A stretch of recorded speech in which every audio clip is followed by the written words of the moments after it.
ਕਾਰ ਸਾਹਿਬ ਦੋਨੋਂ ਅੱਜ ਜੋੜ ਕੇ ਨਿੱਘੀ ਜਿਹੀ ਸਤਿ ਸ੍ਰੀ ਅਕਾਲ ਸਭ ਨੂੰ ਜੀ ਨੂੰ ਆਖਦੇ ਹਾਂ। ਸੋ ਤੇ ਪ੍ਰੋਗਰਾਮ ਖਬਰ ਤੇ ਨਜ਼ਰ ਦੇ ਵਿੱਚ ਆਪ ਸਭ ਦਾ ਨਿੱਘਾ ਸਵਾਗਤ ਕਰਦੇ ਹਾਂ। ਪ੍ਰੋਗਰਾਮ ਲੈ ਕੇ ਹਾਜ਼ਰ ਹੋ ਚੁੱਕੇ ਹਾਂ ਤੇ ਅੱਜ ਦੇ ਇਸ ਪ੍ਰੋਗਰਾਮ ਦੇ ਵਿੱਚ ਆਪਣੇ ਨਾਲ ਮਿੰਟੂ ਗੁਰਸਰੀਆ ਜੀ ਜੁੜਦੇ ਨੇ, ਜਿਸ ਦੇ ਵਿੱਚ ਆਪਾਂ ਪੰਜਾਬ ਭਾਰਤ ਦੀਆਂ ਜਿਹੜੀਆਂ ਅਹਿਮ ਖਬਰਾਂ ਹੁੰਦੀਆਂ ਉਸ ਦੇ ਉੱਤੇ ਆਪਾਂ ਨਜ਼ਰ ਬਣਾਉਂਦੇ ਹਾਂ। ਅਤੇ ਪ੍ਰੋਗਰਾਮ ਸ਼ੁਰੂ ਕਰਨ ਤੋਂ ਪਹਿਲਾਂ ਸਾਡੇ ਅੱਜ ਦੇ ਜਿਹੜੇ ਸਪੋਂਸਰਸ ਆ ਉਹਨਾਂ ਦਾ ਧੰਨਵਾਦ ਕਰਨਾ ਚਾਹੁੰਦੇ ਹਾਂ, ਜਿਨ੍ਹਾਂ ਨੇ ਪ੍ਰੋਗਰਾਮ ਖਬਰ ਤੇ ਨਜ਼ਰ ਨੂੰ ਸਪੋਂਸਰ ਕੀਤਾ ਹੈ। ਖਾਲਸਾ ਇੰਸ਼ੋਰੈਂਸ ਏਜੰਸੀ ਵਾਲੇ, ਜਿਨ੍ਹਾਂ ਦੇ ਕੋਲੋਂ ਤੁਸੀਂ ਹਰ ਇੱਕ ਤਰੀਕੇ ਦੀ ਇੰਸ਼ੋਰੈਂਸ ਕਰਵਾ ਸਕਦੇ ਹੋ। ਇੰਸ਼ੋਰੈਂਸ ਬਾਰੇ ਪਤਾ ਕਰਨ ਲਈ ਕਾਲ ਕਰ ਸਕਦੇ ਹੋ ਇਹਨਾਂ ਨੂੰ, ਨੰਬਰ 408-272-2500 ਦੇ ਉੱਤੇ। ਇਸ ਦੇ ਨਾਲ ਕ੍ਰਿਸ਼ਨ ਧਨੋਤਾ ਜੀ ਯੂਬਾ ਸਿਟੀ ਤੋਂ, ਬਚਿੱਤਰ ਸਿੰਘ ਚਾਹਲ ਫਰੈਜ਼ਨੋ ਤੋਂ, ਮਹਿੰਦਰ ਸਿੰਘ ਮਨਜੀਤ ਕੌਰ ਤਖਰ ਮੋਡੈਸਟੋ ਤੋਂ, ਜਸਪਾਲ ਸਿੰਘ ਜੀ ਸੈਕਰਾਮੈਂਟੋ ਤੋਂ, ਪ੍ਰਿਤਪਾਲ ਸਿੰਘ ਜੀ ਟੋਲਕ ਤੋਂ, ਜੱਸੀ ਗਿੱਲ ਪਲੰਬਿੰਗ ਵਾਲੇ ਬੇਕਰਸਫੀਲਡ ਤੋਂ, ਪ੍ਰਿੰਸੀਪਲ ਅਵਤਾਰ ਸਿੰਘ ਪੰਨੂ ਬੇਕਰਸਫੀਲਡ ਤੋਂ, ਸਟੋਨ ਸਰਕਲ ਪਾਰਕ ਵਾਲੇ ਸਾਰੇ ਹੀ ਸੀਨੀਅਰਸ ਬੇਕਰਸਫੀਲਡ ਤੋਂ, ਅਤੇ ਇਸ ਦੇ ਨਾਲ GN ਟਾਇਰ ਐਂਡ ਲੂਬ ਵਾਲੇ, ਜਿਨ੍ਹਾਂ ਦੇ ਕੋਲੋਂ ਤੁਸੀਂ ਟਰੱਕ ਵਾਸ਼ ਵੀ ਕਰਵਾ ਸਕਦੇ ਹੋ, ਆਇਲ ਚੇਂਜ ਦਾ ਕੰਮ ਕਰਵਾ ਸਕਦੇ ਹੋ, ਏਅਰ ਬ੍ਰੇਕਾਂ ਦਾ ਕੰਮ ਕਰਵਾ ਸਕਦੇ ਹੋ। ਨਵੇਂ ਪੁਰਾਣੇ ਟਾਇਰ ਬਹੁਤ ਹੀ ਵਾਜਿਬ ਕੀਮਤਾਂ 'ਤੇ ਇਹਨਾਂ ਤੋਂ ਖਰੀਦ ਸਕਦੇ ਹੋ। ਇਹਨਾਂ ਦੀਆਂ 2 ਲੋਕੇਸ਼ਨਸ ਨੇ, ਸੈਂਟਾਨੈਲਾ ਵਿੱਚ ਅਤੇ ਮਡੇਰਾ ਦੇ ਵਿੱਚ। ਹੋਰ ਕਿਸੇ ਵੀ ਤਰੀਕੇ ਦੀ ਜਾਣਕਾਰੀ ਲਈ ਕਾਲ ਕਰ ਸਕਦੇ ਹੋ ਨਿੰਮਾ ਸਹੋਤਾ ਹੋਣਾ ਨੂੰ, ਨੰਬਰ 209-277-1013 2092771013 ਦੇ ਉੱਤੇ। ਇਹਨਾਂ ਸਾਰਿਆਂ ਦਾ ਅਸੀਂ ਬਹੁਤ ਬਹੁਤ ਧੰਨਵਾਦ ਕਰਦੇ ਹਾਂ। ਜੇਕਰ ਤੁਸੀਂ ਜਾਂ ਕੋਈ ਹੋਰ ਕਾਰੋਬਾਰ ਵੀ ਇਸ ਪ੍ਰੋਗਰਾਮ ਨੂੰ ਸਪੋਂਸਰ ਕਰਨਾ ਚਾਹੁੰਦੇ ਹੋ, ਸੰਪਰਕ ਕਰੋ 408-722-7698 ਜਾਂ 408-272-5200 ਦੇ ਉੱਤੇ। ਮੈਂ ਦੇਖ ਰਿਹਾ ਸੀ ਲਾਈਨ ਦੇ ਵਿੱਚ ਥੋੜ੍ਹੀ ਜਿਹੀ ਪ੍ਰੋਬਲਮ ਆ ਗਈ ਹੈ, ਅਤੇ ਬਸ 1 ਮਿੰਟ ਦੇ ਵਿੱਚ ਅਸੀਂ ਮੁੜ ਕੇ ਮਿੰਟੂ ਜੀ ਹੁਣਾਂ ਦੇ ਨਾਲ ਜੁੜਦੇ ਹਾਂ। ਬਸ ਇੱਦਾਂ ਹੀ ਤੁਸੀਂ ਜੁੜੇ ਰਹੋ ਅਤੇ ਖਬਰਾਂ ਦਾ ਸਿਲਸਿਲਾ ਅਸੀਂ ਨਾਲ ਹੀ ਜਿਹੜਾ ਉਹ ਸ਼ੁਰੂ ਕਰਦੇ ਹਾਂ।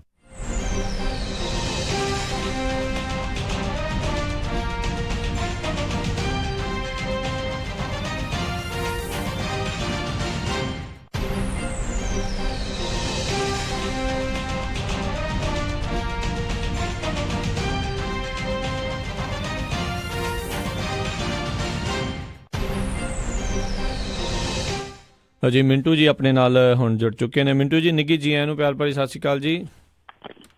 ਜੀ ਸ਼ੁਕਰੀਆ ਜੀ, ਸਾਰਿਆਂ ਨੂੰ ਸਤਿ ਸ਼੍ਰੀ ਅਕਾਲ। ਅਤੇ ਆਓ ਆਪਾਂ ਖਬਰਾਂ ਦੇ ਉੱਤੇ ਨਜ਼ਰ ਬਣਾਉਣੀ ਸ਼ੁਰੂ ਕਰਦੇ ਹਾਂ।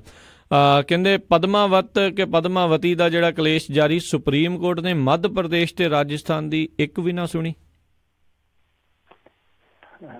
ਦੇਖੋ ਇੱਥੇ ਪਤਾ ਨਹੀਂ ਲੱਗਦਾ ਪਿਆ ਕਿ ਇਹਨੂੰ ਪਦਮਾਵਤੀ ਕਿਹਾ ਜਾਵੇ ਜਾਂ ਪਦਮਾਵਤ ਕਿਹਾ ਜਾਵੇ। ਇਹ ਵੀ ਹੁਣ ਲਿੰਗ ਭੇਦਭਾਵ ਦੇ ਵਿੱਚ ਹੀ ਆ ਗਿਆ ਕੰਮ, ਕਿ ਕਿਤੇ ਇਹ ਨਾ ਹੋਵੇ ਕਿ ਕੱਲ ਨੂੰ ਇਹ ਡੰਗ ਚੁੱਕ ਕੇ ਖਲੋ ਜਾਣ ਕਿ ਤੁਸੀਂ ਇਹਦਾ ਜੈਂਡਰ ਕਿਉਂ ਚੇਂਜ ਕਰ ਦਿੱਤਾ। ਹੁਣ ਇਸ ਮਸਲੇ ਤੇ ਜਿਹੜੀ ਸੁਪਰੀਮ ਕੋਰਟ ਦੇ ਵਿੱਚ ਇਹਨਾਂ ਨੇ ਦੁਬਾਰਾ ਪਟੀਸ਼ਨ ਪਾਈ ਸੀਗੀ ਕਿ ਵਿਚਾਰ ਕੀਤੀ ਜਾਵੇ ਫਿਰ ਤੋਂ, ਕਿ ਸਾਨੂੰ ਇਹ ਹੱਕ ਦਿੱਤਾ ਜਾਵੇ ਜੇ ਅਮਨ ਕਾਨੂੰਨ ਖਰਾਬ ਹੁੰਦਾ ਤਾਂ ਅਸੀਂ ਉਸ ਸੂਰ ਦੇ ਵਿੱਚ ਇਸ ਫਿਲਮ ਨੂੰ ਰੋਕ ਲਈਏ, ਸਾਨੂੰ ਘੱਟੋ ਘੱਟ ਇਹ ਅਖਤਿਆਰਾਤ ਦਿੱਤੇ ਜਾਣ। ਇਹ ਕਹਿਣਾ ਸੀਗਾ ਰਾਜਸਥਾਨ ਤੇ ਮੱਧ ਪ੍ਰਦੇਸ਼ ਗੌਰਮੈਂਟ ਦਾ। ਪਰ ਸੁਪਰੀਮ ਕੋਰਟ ਨੇ ਇਹਦੇ ਨਾਲ ਜੁੜੀਆਂ ਸਾਰੀਆਂ ਹੀ ਪਟੀਸ਼ਨਾਂ ਚੱਕ ਕੇ, ਉਹਦੇ ਵਿੱਚ ਇੱਕ ਕਰਮੀ ਸੈਨਾ ਵਾਲਿਆਂ ਦੀ ਵੀ ਪਟੀਸ਼ਨ ਸੀ, ਉਹ ਸਾਰੀਆਂ ਹੀ ਚੱਕ ਕੇ ਤੇ ਖਾਰਜ ਕਰ ਦਿੱਤੀਆਂ। ਉਹਨਾਂ ਆਖਿਆ ਕਿ ਇਹ ਫਿਲਮ ਰੁਕੇਗੀ ਨਹੀਂ। ਮਤਲਬ ਕਿ ਪਦਮਾਵਤ ਕਹਿ ਲਓ ਜਾਂ ਪਦਮਾਵਤੀ ਕਹਿ ਲਓ, ਇਹ ਫਿਲਮ ਹੁਣ ਪਰਦੇ ਤੇ ਆਊਗੀ। ਮੁੜ ਕੇ ਇਹਦਾ ਹਸ਼ਰ ਕੀ ਹੁੰਦਾ, ਕਿੰਨਾ ਪੈਸਾ ਕਮਾਉਂਦੀ ਹੈ। ਪਰ ਮੇਰੇ ਖਿਆਲ ਦੇ ਨਾਲ ਜਿੱਦਾਂ ਮੈਂ ਦੇਖਦਾ ਪਿਆ, ਮੈਨੂੰ ਲੱਗਦਾ ਇਹਨੇ ਸਾਰੇ ਰਿਕਾਰਡ ਤੋੜ ਦੇਣੇ ਆ, ਕਿਉਂਕਿ ਇਹਨਾਂ ਨੇ ਇਸ ਫਿਲਮ ਦੀ ਇੰਨੀ ਪਬਲਿਸਿਟੀ ਕਰ ਦਿੱਤੀ ਆ ਕਿ ਲੋਕ ਇੱਕ ਵਾਰੀ ਜ਼ਰੂਰ ਦੇਖਣਗੇ। 2400 ਰੁਪਈਏ ਦੀ ਟਿਕਟ ਦੱਸਦੇ ਆ ਦਿੱਲੀ 'ਚ ਵਿਕਣ ਡਈ ਹੈ ਨਹੀਂ। ਔਰ ਦੂਜੀ ਚੀਜ਼ ਇਹ ਆ ਕਿ ਜਿਹੜੇ ਲੋਕਾਂ ਨੇ ਫਿਲਮ ਦੇਖੀ ਆ, ਜਿਹੜੇ ਪੱਤਰਕਾਰਾਂ ਨੇ ਫਿਲਮ ਦੇਖੀ ਆ ਖਾਸ ਸਕਰੀਨਿੰਗ ਦੇ ਮੌਕੇ, ਉਹ ਕਹਿੰਦੇ ਕਿ ਇਸ ਫਿਲਮ ਦੇ ਵਿੱਚ ਪਦਮਵਤ ਦੇ ਵਿੱਚ ਭਾਵੇਂ ਕੱਖ ਵੀ ਹੈ ਨਹੀਂ ਇਤਰਾਜ਼ਯੋਗ, ਪਰ ਫਿਲਮ ਬੜੀ ਆਲਾ ਦਰਜੇ ਦੀ ਹੈ। ਸੋ ਜਦੋਂ ਇੱਕ ਪਾਸਿਓਂ ਇੰਨਾ ਵੱਡਾ ਵਿਰੋਧ ਹੋ ਰਿਹਾ, ਦੂਸਰੇ ਪਾਸਿਓਂ ਇਹੋ ਜਿਹੇ ਸਮਾਚਾਰ ਆ ਰਹੇ ਆ ਕਿ ਫਿਲਮ ਦੇ ਵਿੱਚ ਇਤਰਾਜ਼ਯੋਗ ਕੁਛ ਨਹੀਂ, ਸਗੋਂ ਇੱਕ ਆਰਟ ਫਿਲਮ ਹੈ, ਬੜੀ ਵਧੀਆ ਫਿਲਮ ਹੈ, ਕਲਾ ਦੇ ਨਮੂਨੇ ਦੀ ਫਿਲਮ ਆ। ਸੋ ਇਹ ਹੁਣ ਆਪਣੇ ਆਪ ਦੇ ਵਿੱਚ ਇਹ ਸੰਕੇਤ ਆ ਕਿ ਪਦਮਾਵਤ ਨੇ ਬਿਜਨਸ ਫੁੱਲ ਕਰ ਜਾਣਾ। ਇਹਨਾਂ ਨੇ ਆਪਣਾ ਬਿਜਨਸ ਕਰ ਲੈਣਾ, ਕਿਉਂਕਿ ਵੀ ਇੱਕ ਬਿਜਨਸ ਹੀ ਚੱਲੀ ਜਾਂਦਾ, ਰਾਜਸੀ ਬਿਜਨਸ ਹੀ ਆ। ਕੁਛ ਲੋਕ ਇਸ ਜਨੂਨ ਦੇ ਬਹਾਨੇ, ਇਸ ਭਾਵਨਾ ਦੇ ਬਹਾਨੇ, ਇਸ ਆਸਥਾ ਦੇ ਬਹਾਨੇ ਆਪਣੀ ਰਾਜਨੀਤੀ ਕਰਦੇ ਪਏ ਆ। ਸੋ ਹੇਠਲੇ ਪੱਧਰ ਤੇ ਵਿਰੋਧ ਬੇਸ਼ੱਕ ਹੋਣ ਡਿਆ, ਕਈਆਂ ਥਾਵਾਂ ਤੇ ਭੰਨ ਤੋੜ ਹੋਈ ਆ, ਪਰ ਦੇਖੋ ਇਹ ਇੱਕ ਤਰ੍ਹਾਂ ਦਾ ਬੜਾ ਵਿਰੋਧਾਭਾਸ ਕਿ ਸਾਡਾ ਜਿਹੜਾ ਸੰਵਿਧਾਨਕ ਅਹੁਦੇ ਤੇ ਕੋਈ ਵੀ ਅਹੁਦੇਦਾਰ ਬਹਿੰਦਾ, ਉਹ ਕਹਿੰਦਾ ਹੈ ਕਿ ਮੈਂ ਸੰਵਿਧਾਨ ਦੀ ਪਾਲਣਾ, ਸੰਵਿਧਾਨ ਦੀ ਰਾਖੀ ਹਰ ਹਾਲ ਕਰੂੰਗਾ, ਤੇ ਜਦੋਂ ਦੂਸਰੇ ਪਾਸੇ ਸੰਵਿਧਾਨਕ ਬੋਡੀ ਸੈਂਸਰ ਬੋਰਡ ਜਿਹਨੂੰ ਆਪਾਂ ਕਹਿ ਦਿੰਦੇ ਹਾਂ, ਉਹ ਹਰੀ ਝੰਡੀ ਦੇਈ ਜਾਂਦਾ, ਸੁਪਰੀਮ ਕੋਰਟ ਕਹੀ ਜਾਂਦੀ ਹੈ ਕਿ ਫਿਲਮ ਦਿਖਾਓ, ਪਰ ਮੰਨਦੇ ਨਹੀਂ ਪਏ। ਤੇ ਕਰਨੀ ਸੈਨਾ ਵਾਲਿਆਂ ਨੂੰ ਵੀ ਇਹ ਘੱਟੋ ਘੱਟ ਵੇਖ ਲੈਣਾ ਚਾਹੀਦਾ ਕਿ ਫਿਲਮ ਦੇ ਵਿੱਚ ਹੈ ਕੀ ਆ। ਫਿਲਮ ਵੇਖ ਕੇ ਉਹ ਫੇਰ ਕੋਰਟ 'ਚ ਜਾ ਸਕਦੇ ਆ ਕਿ ਦੇਖੋ ਜੀ ਸਾਡੀਆਂ ਭਾਵਨਾਵਾਂ ਐਸ ਸੀਨ ਕਰਕੇ, ਐਸ ਡਾਇਲੋਗ ਕਰਕੇ ਆਹਤ ਹੋਈਆਂ, ਅਸੀਂ ਇਹਨਾਂ ਤੇ ਮੁਕੱਦਮਾ ਕਰਨਾ, ਫਿਰ ਵੀ ਜਾਇਆ ਜਾ ਸਕਦਾ। ਘੱਟੋ ਘੱਟ ਫਿਲਮ ਰਿਲੀਜ਼ ਤੇ ਹੋ ਲੈਣ ਦੇਣ। ਪਰ ਬਹਰਹਾਲ ਇਹ ਹੁਣ ਸਿਨੇ ਪ੍ਰੇਮੀਆਂ ਲਈ ਇੱਕ ਚੰਗੀ ਖਬਰ ਹੈ ਕਿ ਪਦਮਾਵਤ ਆਏਗੀ। ਉਦਾਂ ਵੈਸੇ ਮੈਂ ਹੈਰਾਨ ਰਹਿ ਗਿਆ, ਮੈਂ ਬੈਠੇ ਨੇ ਅੱਜ ਸਰਚ ਕੀਤੀ ਕਿ ਹੁਣ ਤੱਕ ਕੀ ਕੋਈ ਪਦਮਾਵਤ ਫਿਲਮ ਬਣੀ ਹੈ ਜਾਂ ਪਦਮਾਵਤੀ ਫਿਲਮ ਬਣੀ ਹੈ। ਤੇ ਤੁਸੀਂ ਜੇ ਇਹਦਾ ਨਤੀਜਾ ਵੇਖਣਾ ਹੋਵੇ, YouTube ਤੇ 2 ਘੰਟਿਆਂ ਦੀ ਫਿਲਮ ਬਣੀ ਪਈ ਆ, ਮਹਾਰਾਣੀ ਪਦਮਨੀ। ਸੋ ਮਹਾਰਾਣੀ ਪਦਮਨੀ ਦੇ ਨਾਮ ਤੇ ਇੱਕ ਫਿਲਮ ਬਣੀ ਹੋਈ ਆ, ਜਿਹਦੇ ਚ ਜੈਰਾਜ ਦੀ ਭੂਮਿਕਾ ਸੀ, ਅਨੀਤਾ ਗੋਹਾ ਦੀ ਭੂਮਿਕਾ ਸੀ, ਇੱਕ ਵੈਜੰਤੀ ਮਾਲਾ ਨੇ ਵੀ ਫਿਲਮ ਬਣਾਈ ਹੋਈ ਹੈ, ਚਿਤੌੜ ਕੀ ਮਹਾਰਾਣੀ। ਸੋ 2 ਫਿਲਮਾਂ ਆਲਰੇਡੀ ਇਹਦੇ ਤੇ ਬਣ ਚੁੱਕੀਆਂ। ਪਰ ਫਿਰ ਵੀ ਕਰਨੀ ਸੈਨਾ ਜਿਹੜੀ ਵਿਰੋਧ ਕਰਦੀ ਪਈ ਆ। ਮੇਰੇ ਖਿਆਲ ਦੇ ਨਾਲ ਉਸ ਦੌਰ ਦੇ ਵਿੱਚ ਕਰਨੀ ਸੈਨਾ ਹੈ ਨਹੀਂ ਸੀ, ਨਹੀਂ ਤਾਂ ਇਹਨਾਂ ਨੇ ਕਰਨੀ ਉਦੋਂ ਵੀ ਬਹੁਤ ਭੈੜੀ ਸੀ ਜਿਸ ਹਿਸਾਬ ਨਾਲ ਅੱਜ ਕੱਲ੍ਹ ਕਰਦੇ ਪਏ ਆ। ਉਹਦਾ ਦੇਖੋ ਹੁਣ ਇਸ ਫਿਲਮ ਤੇ ਕੀ ਬਣਦਾ, ਪਰ ਸੰਭਾਵਨਾ ਇਹੋ ਹੀ ਆ ਕਿ ਕਾਫੀ ਹੱਲਾ ਗੁੱਲਾ ਹੋ ਸਕਦਾ। ਉੱਦਾਂ ਜੇ ਇਸ ਫਿਲਮ ਨੂੰ ਰੋਕ ਲਿਆ ਜਾਂਦਾ, ਔਰ ਖਾਸ ਤੌਰ ਤੇ ਮੁੱਠੀ ਭਰ ਕੁਛ ਜਿਹੜੇ ਇੱਕ ਤਰ੍ਹਾਂ ਨਾਲ ਕਹਿ ਲਈਏ ਕਿ ਅਖੌਤੀ ਝੰਡਾ ਚੁੱਕੀ ਫਿਰਦੇ ਆ ਪਦਮਾਵਤੀ ਦਾ, ਜੇ ਇਹਨਾਂ ਦੇ ਡਰ ਨਾਲ ਇਹ ਫਿਲਮ ਰੋਕ ਲਈ ਜਾਂਦੀ ਤੇ ਕੱਲ ਨੂੰ ਇਹਨਾਂ ਵਰਗੇ 4 ਹੋਰ ਖੜੇ ਹੋ ਜਾਣੇ ਸੀ ਕਿ ਜੀ ਸਾਨੂੰ ਤੇ ਇਸ ਗਾਣੇ ਦੇ ਵਿੱਚ ਜਿਹੜੀ ਹੀਰੋਇਨ ਨੇ ਕਾਂਟੇ ਪਾਏ ਉਹਦੇ ਤੇ ਇਤਰਾਜ਼ ਆ, ਉਹਦੇ ਝੁਮਕੇ ਜਿਹੜੇ ਸਾਨੂੰ ਪਸੰਦ ਨੇ, ਇਹ ਫਿਲਮ ਅਸੀਂ ਨਹੀਂ ਰਿਲੀਜ਼ ਹੁੰਦੇ ਨੇ। ਸੋ ਇੱਕ ਵੱਖਰੀ ਫਿਰਤ ਪੈ ਜਾਣੀ ਸੀ। ਮੈਂ ਕਹਿੰਦਾ ਕਿ ਸੁਪਰੀਮ ਕੋਰਟ ਨੇ ਚੰਗਾ ਕੀਤਾ, ਘੱਟੋ ਘੱਟ ਕਲਾ ਲਈ ਰਾਹ ਪੱਧਰਾ ਕੀਤਾ। ਪਰ ਇਹ ਕਲਾ ਚੋਣ ਵੀ ਨਹੀਂ ਹੋਣੀ ਚਾਹੀਦੀ। ਹਰੇਕ ਤਰ੍ਹਾਂ ਦੀ ਕਲਾ ਜਿਹੜੀ ਉਹ ਇਸੇ ਤਰ੍ਹਾਂ ਹੀ ਆਜ਼ਾਦ ਰਹਿਣੀ ਚਾਹੀਦੀ ਆ, ਇਸੇ ਤਰ੍ਹਾਂ ਹੀ ਲੋਕਾਂ 'ਚ ਪਹੁੰਚਣੀ ਚਾਹੀਦੀ ਆ। ਲੋਕ ਫੈਸਲਾ ਕਰਨ, ਜਨਤਾ ਜਨਾਰਦਨ ਫੈਸਲਾ ਕਰੇ ਕਿ ਉਹਨਾਂ ਨੇ ਚੀਜ਼ ਸਵੀਕਾਰਨੀ ਆ ਜਾਂ ਨਕਾਰਨੀ ਆ। ਜੀ ਜੀ। ਅਗਲੀ ਜਿਹੜੀ ਆਪਾਂ ਗੱਲ ਕਰਦੇ ਹਾਂ ਵੀ ਲਾਲ ਕਿਲੇ ਵਿੱਚ ਕੀਤੇ ਜਾਣ ਵਾਲੇ ਮਹਾਯੱਗ ਦੀਆਂ ਚਰਚਾਵਾਂ ਤੇਜ਼ ਨੇ। ਦੇਖੋ, ਜਦੋਂ ਇਨਸਾਨ ਤੋਂ ਟੇਕ ਖਤਮ ਹੋ ਜਾਂਦੀ ਹੈ ਤੇ ਭਗਵਾਨ ਤੇ ਟੇਕ ਲੱਗ ਜਾਂਦੀ ਆ। ਮੋਦੀ ਸਰਕਾਰ ਦੀ ਹੁਣ ਆਖਰੀ ਟੇਕ ਭਗਵਾਨ ਤੇ ਚਲੇ ਗਈ ਆ ਜੀ। ਵੈਸੇ ਦੇਖੋ ਕਿੱਡੀ ਅਲੋਕਾਰੀ ਜੀ ਗੱਲ ਆ ਕਿ ਇੱਕ ਮਹਾਯੱਗ ਹੋ ਰਿਹਾ, ਔਰ ਕਿੱਥੇ ਹੋ ਰਿਹਾ? ਲਾਲ ਕਿਲੇ 'ਚ। ਆਮ ਤੌਰ ਤੇ ਲਾਲ ਕਿਲੇ ਦੀ ਪ੍ਰਾਚੀਰ ਤੋਂ ਇੱਕ ਭਾਸ਼ਣ ਤੇ ਜ਼ਰੂਰ ਕੀਤਾ ਜਾਂਦਾ, ਔਰ ਉਸ ਭਾਸ਼ਣ ਬਾਰੇ ਭਗਵੰਤ ਮਾਨ ਕਹਿੰਦਾ ਹੁੰਦਾ ਕਿ ਉਹ ਇਹੋ ਜਿਹਾ ਭਾਸ਼ਣ ਆ ਕਿ ਹੁਣ ਲਾਲ ਕਿਲੇ ਦੇ ਕਬੂਤਰਾਂ ਨੂੰ ਵੀ ਮੂੰਹ ਜ਼ਬਾਨੀ ਯਾਦ ਹੋ ਗਿਆ ਕਿ ਪ੍ਰਧਾਨ ਮੰਤਰੀ ਨੇ ਉੱਥੇ ਕੀ ਬੋਲਣਾ। ਸੋ ਉਹ ਲਾਲ ਕਿਲਾ ਇਸ ਵੇਲੇ ਇੱਕ ਧਾਰਮਿਕ ਰੰਗ ਦੇ ਵਿੱਚ ਰੰਗੇ ਜਾਣ ਦੀ ਪੂਰੀ ਤਿਆਰੀ 'ਚ ਆ। ਉਹ ਜਿਵੇਂ ਇੱਕ ਵਾਰੀ ਦਵਿੰਦਰ ਕੋਹਿਨੂਰ ਨੇ ਗਾਣਾ ਗਾਇਆ ਸੀ ਨਾ, ਵਾਂਗ ਇਲੈਕਸ਼ਨ ਵਿਆਹ ਤੇਰੇ ਦੀ ਤਿਆਰੀ ਜ਼ੋਰਾਂ ਤੇ ਉਹਦਾ ਕਹਿੰਦੇ ਆ ਕਿ ਵਾਂਗ ਇਲੈਕਸ਼ਨ ਮਹਾਯੱਗ ਤੇਰੇ ਦੀ ਤਿਆਰੀ ਜ਼ੋਰਾਂ ਤੇ, ਪੂਰੀ ਤਿਆਰੀ ਜ਼ੋਰਾਂ ਤੇ ਆ। ਇਹਦੇ 'ਚ ਇਹਨਾਂ ਨੇ ਕੀ ਕਰਨਾ ਕਿ 108 ਯੱਗ ਕੁੰਡ ਬਣਾਉਣੇ ਆ, ਔਰ ਇਹ ਤੋਂ ਇਲਾਵਾ 1111 ਬ੍ਰਾਹਮਣ ਬਿਠਾਉਣੇ ਆ, 200 ਲਾ ਲਓ ਕਿ 2.25 ਕਰੋੜ ਵੈਦਿਕ ਮੰਤਰਾਂ ਦਾ ਜਾਪ ਕਰਨਾ ਉਹਨਾਂ ਨੇ। ਸੋ ਇਹ ਸਾਰਾ ਕੁਛ ਹੈ ਜਿਹੜਾ ਉੱਥੇ ਹੋਣਾ, ਯਾਨੀ ਧਾਰਮਿਕ ਰੰਗਤ ਦੇਣੀ। ਔਰ ਇਸ ਮਹਾਯੱਗ ਦਾ ਮੰਤਵ ਕੀ ਹੈ?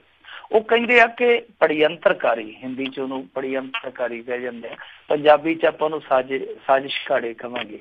ਉਹ ਕਹਿੰਦੇ ਕਿ ਜਿਹੜੀਆਂ ਸਾਜ਼ਿਸ਼ ਘਾੜੀਆਂ ਸ਼ਕਤੀਆਂ ਨੇ ਉਹਨਾਂ ਨੂੰ ਬੇਅਸਰ ਕਰਨ ਲਈ ਇਹ ਸਭ ਕੁਛ ਕੀਤਾ ਜਾ ਰਿਹਾ, ਜੋ ਧਾਰਮਿਕ ਕਾਜ ਰਚਾਇਆ ਜਾ ਰਿਹਾ ਹੈ ਉਹ ਇਸ ਕਰਕੇ ਕਿ ਜੋ षड्यंत्रकारी ਹੈ, ਜੋ ਸਾਜ਼ਿਸ਼ ਕਰਤੇ ਆ, ਉਸ ਸ਼ਕਤੀਆਂ ਨੂੰ ਨਕਾਰ ਦਿੱਤਾ ਜਾਵੇ, ਉਹਨਾਂ ਸ਼ਕਤੀਆਂ ਨੂੰ ਹਰਾ ਦਿੱਤਾ ਜਾਵੇ। ਸੋ ਇਹ ਇਸ ਮਹਾਯੱਗ ਦਾ ਮੰਤਵ ਹੈ। ਔਰ ਖਾਸ ਗੱਲ ਇਹ ਆ ਕਿ ਇਸ ਯੱਗ ਦੇ ਕੁੰਡਾਂ ਦੇ ਵਿੱਚ ਖਾਸ ਤੌਰ ਤੇ ਵਾਘਾ, ਪੁੰਛ, ਡੋਕਲਾਮ, ਇਹਨਾਂ ਸਾਰੀਆਂ ਥਾਵਾਂ ਦੀ ਮਿੱਟੀ ਤੇ ਪਾਣੀ ਲਿਆ ਕੇ ਕੁੰਡ 'ਚ ਪਾਇਆ ਜਾਣਾ। ਹੁਣ ਦੇਖੋ ਡੋਕਲਾਮ, ਜਦੋਂ ਡੋਕਲਾਮ ਦਾ ਨਾਂ ਆਉਂਦਾ ਹੈ ਨਾ, ਤੇ ਉੱਥੇ ਹੁਣ ਇੱਕ ਕਹਾਣੀ ਚੇਤੇ ਆਉਂਦੀ ਹੈ ਕਿ ਡੋਕਲਾਮ ਤੇ ਹੁਣ ਅਗਲਿਆਂ ਨੇ ਡੋਕੇ ਦੇ ਦਿੱਤੇ ਆ।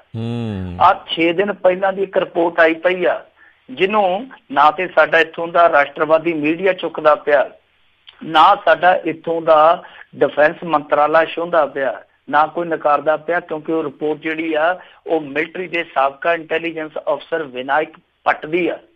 ਵਿਨਾਇਕ ਭੱਟ ਨੇ ਬਕਾਇਦਾ ਗੂਗਲ ਮੈਪ ਦੇ ਜ਼ਰੀਏ, ਉਪਗ੍ਰਹਿ ਦੇ ਜ਼ਰੀਏ ਜਿਹੜੀਆਂ ਤਸਵੀਰਾਂ ਆਈਆਂ ਉਹਨਾਂ ਦੇ ਆਧਾਰ ਤੇ ਪੁਸ਼ਟੀ ਕੀਤੀ ਹੈ ਕਿ ਉੱਥੇ ਉਹਨਾਂ ਨੇ ਘੱਟੋ ਘੱਟ ਉਸ ਰੀਜਨ ਦੇ ਵਿੱਚ 6-7 ਹੈਲੀਪੈਡ ਬਣਾ ਲਏ ਆ, ਸੜਕਾਂ ਬਣਾ ਲਈਆਂ, ਆਪਣਾ ਮਿਲਟਰੀ ਦਾ ਸਾਜੋ ਸਮਾਨ ਜਿਹੜਾ ਤੈਨਾਤ ਕਰ ਦਿੱਤਾ। ਇਹ ਮਾਈ ਅੱਗ ਕਰੀ ਜਾਂਦੇ ਆ 2 ਕਿਲੋਮੀਟਰ ਦੀ ਮਿੱਟੀ ਕੁੰਡ ਚ ਪਾ ਕੇ।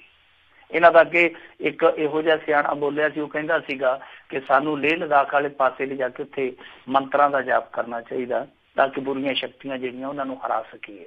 ਸੋ ਇੱਕ ਤਰਫ ਉਹ ਚੀਨ ਵਾਲੇ ਆਪਣਾ ਕੰਮ ਕਰਦੇ ਜਾਂਦੇ ਆ, ਇਹ ਦੂਸਰੇ ਪਾਸੇ ਇੱਥੇ ਆਪਣੇ ਧਾਰਮਿਕ ਕਾਜਾਂ ਦੇ ਵਿੱਚ ਰੁੱਝੇ ਹੋਇਆ। ਖੈਰ ਧਾਰਮਿਕ ਕਾਜ ਕਰ ਲੈਣ, ਪਰ ਜਿਸ ਤਰੀਕੇ ਨਾਲ ਇਹ ਕਹਿ ਰਹੇ ਆ, ਮੇਰੇ ਖਿਆਲ ਦੇ ਨਾਲ ਇਹ ਕਿਹਾ ਹੀ ਜਾ ਰਿਹਾ, ਅੰਦਰ ਦੀ ਭਾਵਨਾ ਕੁਛ ਹੋਰ ਜਾਪਦੀ ਹੈ। ਮੈਨੂੰ ਲੱਗਦਾ ਕਿ ਇਸ ਮਹਾਂਯੱਗ ਤੋਂ ਇਹ ਸ਼ੁਰੂਆਤ ਕਰਨਗੇ 2019 ਦੇ ਇਲੈਕਸ਼ਨ ਦੀ। ਪੂਰੇ ਦੇਸ਼ ਨੂੰ ਇੱਕ ਧਾਰਮਿਕ ਰੰਗ ਦੇ ਵਿੱਚ ਰੰਗਣ ਦੀ ਯਤਨਸ਼ੀਲਤਾ ਤੋਂ ਬਾਅਦ ਫਿਰ ਇਹ ਨਗਾਰਾ ਵਜਾ ਦੇਣਗੇ ਕਿ ਲਓ ਜੀ ਅਸੀਂ ਹੁਣ ਇਸ ਮੰਤਵ ਲਈ ਨਿਕਲੇ ਹਾਂ। ਮੰਤਵ ਲਈ ਕੀ ਸੁਪਨੇ ਦਿਖਾ ਦੇਣਗੇ। ਮੋਦੀ ਸਾਹਿਬ ਬਥੇਰੇ ਸੁਪਨ ਸਾਜ ਵੱਡੇ ਆ, ਉਹ ਕਹਿ ਦੇਣਗੇ ਕਿ ਐਤਕੀ ਆਹ ਕਰੂੰਗਾ, ਐਤਕੀ ਆਹ ਕਰੂੰਗਾ, ਐਤਕੀ ਆਹ ਕਰੂੰਗਾ। ਜੇ ਨਹੀਂ ਤੇ ਫਿਰ ਆਹ ਕੰਮ ਤੇ ਹੈਗਾ ਹੀ ਆ, ਹਵਨ ਕਰ ਲਿਆ, ਹਵਨ ਕਰੇਂਗੇ, ਹਵਨ ਕਰੇਂਗੇ, ਫਲਾਣ ਕਰੇਂਗੇ, ਕਰਨਗੇ। ਇਹਨਾਂ ਚੀਜ਼ਾਂ ਤੇ ਉਲਝਾ ਹੀ ਲੈਣਾ। ਪਰ ਅਸਲ ਦੇ ਵਿੱਚ ਜੇ ਮੇਰੇ ਖਿਆਲ ਦੇ ਨਾਲ ਯੱਗ ਦੇ ਨਾਲ ਜੋ ਜੱਗ ਆ ਉਹ ਭੁੱਖਾ ਜੱਗ ਆ, ਜਿਹੜਾ ਉਹਦੀ ਤਲੀ ਤੇ ਰੋਟੀ ਧਰੀ ਜਾਂਦੀ। ਜੋ ਜੱਗ ਸਵਾਲ ਕਰਦਾ ਉਹਦੀ ਤਲੀ ਤੇ ਜਵਾਬ ਧਰੇ ਜਾਂਦੇ ਤਾਂ ਬਿਹਤਰ ਸੀਗਾ। ਯੱਗ ਕਰੀ ਜਾਂਦੇ, ਕੋਈ ਇਤਰਾਜ਼ ਨਹੀਂ, ਪਰ ਜਿਸ ਤਰੀਕੇ ਨਾਲ ਲਾਲ ਕਿਲੇ ਨੂੰ ਵਰਤਿਆ ਜਾ ਰਿਹਾ, ਇਸ ਤੋਂ ਪਹਿਲਾਂ ਤੁਹਾਨੂੰ ਯਾਦ ਹੋਣਾ ਜਿਵੇਂ ਉਹ ਯੋਗੀ ਆਦਿੱਤਿਆਨਾਥ ਨੇ ਸੈਕਟਰੀਏਟ ਨੂੰ ਜਾਂ ਆਪਣੇ ਦਫ਼ਤਰ ਨੂੰ ਗਊ ਮੂਤਰ ਨਾਲ ਧੋਇਆ ਸੀਗਾ। ਇਹ ਸਾਰੀਆਂ ਚੀਜ਼ਾਂ ਜਿਹੜੀਆਂ ਨੇ ਨਾ ਉਹ ਬੜੀਆਂ ਅਜੀਬੋ-ਗਰੀਬੀਆਂ ਲੱਗਦੀਆਂ ਕਿ ਵਾਕਿਆ ਹੀ ਇਹਨਾਂ ਦੇ ਵਿਚਾਰ ਜਿਹੜੇ ਬਹੁਤ ਉੱਚੇ ਆ। ਕਦੇ ਡਾਰਵਨ ਦੇ ਸਿਧਾਂਤ ਨੂੰ, ਕਦੇ ਨਿਊਟਨ ਦੇ ਸਿਧਾਂਤ ਨੂੰ ਜੱਫਾ ਮਾਰ ਲੈਂਦੇ ਆ, ਬਲਕਿ ਹੁਣ ਲਾਲ ਕਿਲੇ ਨੂੰ ਵੀ ਨਹੀਂ ਛੱਡਿਆ। ਓਦਾਂ ਕਹਿੰਦੇ ਆ ਕਿ ਇਹ ਜਿਹੜੀਆਂ ਮੁਗਲਾਂ ਦੀਆਂ ਨਿਸ਼ਾਨੀਆਂ ਇਹ ਸਾਡੇ ਮੱਥੇ ਤੇ ਕਲੰਕ ਆ, ਤੇ ਹੁਣ ਦੇਖੋ ਮੁਗਲਾਂ ਦੀਆਂ ਨਿਸ਼ਾਨੀਆਂ 'ਚ ਬਹਿ ਕੇ ਮਹਾਂਯੱਗ ਕਰਨ ਲੱਗੇ ਆ। ਸੋ ਕੋਈ ਸਮਝ ਨਹੀਂ ਆਉਂਦੀ ਪਈ, ਕੋਈ ਭੇਤ ਨਹੀਂ ਆਉਂਦਾ ਪਿਆ।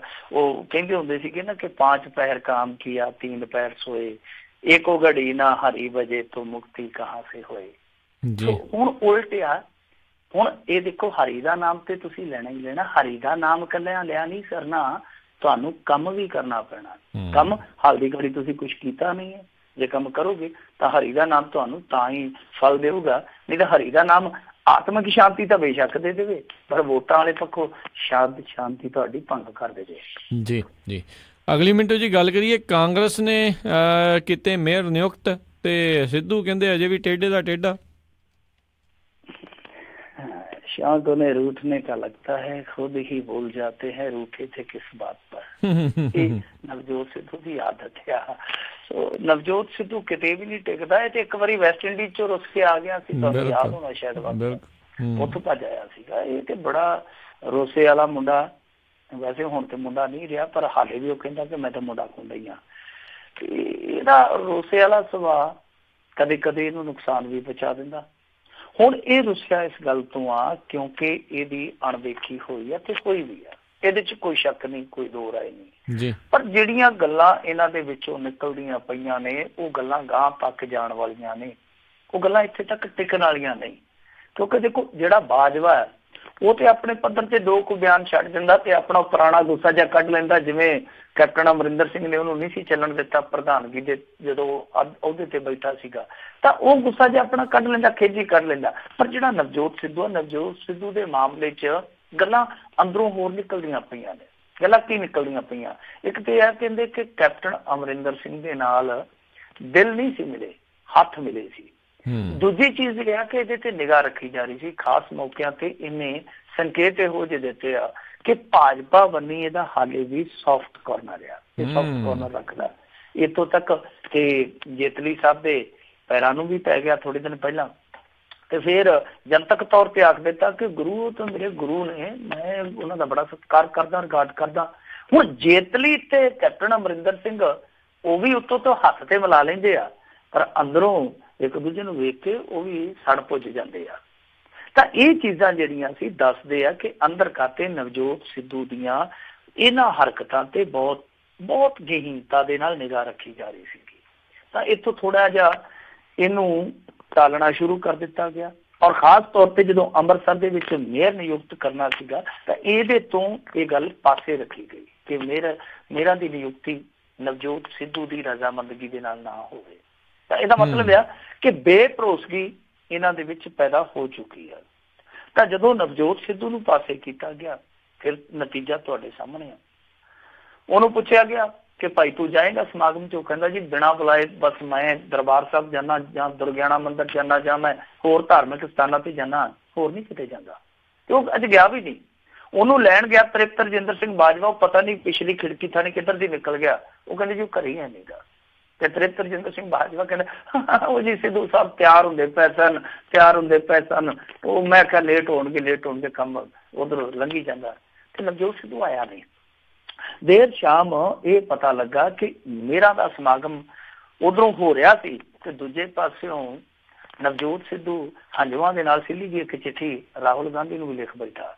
ਸ਼ਿਕਾਇਤ ਦੱਸਦੇ ਆ ਕਿ ਇਹਨੇ ਉਧਰ ਨੂੰ ਕਰ ਦਿੱਤੀ ਆ ਕਿ ਮੇਰੀ ਅਣਦੇਖੀ ਕੀਤੀ ਗਈ ਹੈ, ਮਹਿਕਮਾ ਮੇਰਾ ਸੀ ਜਦਕਿ ਮੇਰੀ ਇਹਦੇ ਵਿੱਚ ਰਾਏ ਨਹੀਂ ਲਈ ਗਈ।